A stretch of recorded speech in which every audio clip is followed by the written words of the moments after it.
Здравейте, приятели! Бъдете благословени в името на нашия Господ Исус Христос. Днес ще се занимаем с урок номер 13. Благодарим на Бог за всичко. Най-вече благодарим на Бог за Святия Дух, който Той ни дава.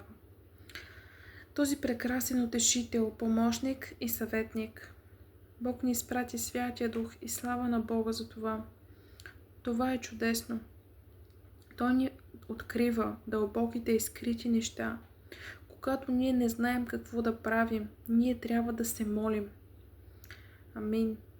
И тогава Бог ни насочва и ни опътва и ръководи. Тогава Святия Божий Дух ни говори и ни показва кое е правилно и добро за нас. Когато ние търсим Бог, ние се доверяваме, че Той ще чуе и ще ни помогне и ще ни послужи. Святия Дух за наша поправка. Амин. Бог е в контрол и ние винаги трябва да му се доверим. Святия Дух е духът на истината.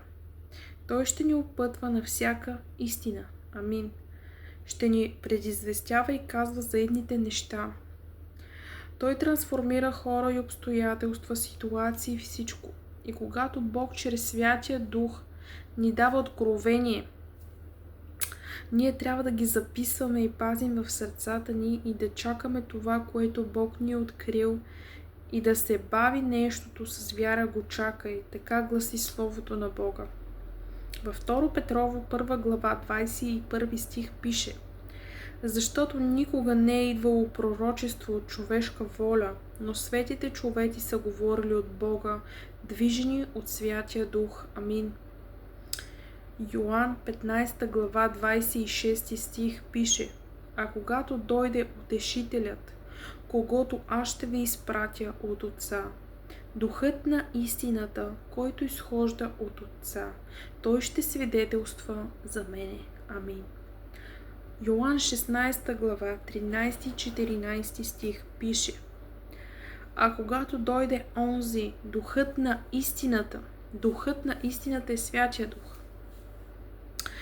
А когато дойде онзи, Духът на истината, ще ви опътва на всяка истина, защото няма да говори от себе си, но каквото чуе, това ще говори.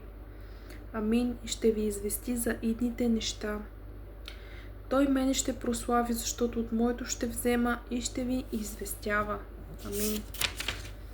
Слава на Бога за Святия Дух. Нека Бог да ни води чрез Святия си Дух, да бъдем верни на Бог до края на животът ни в името на Исус Христос. Амин.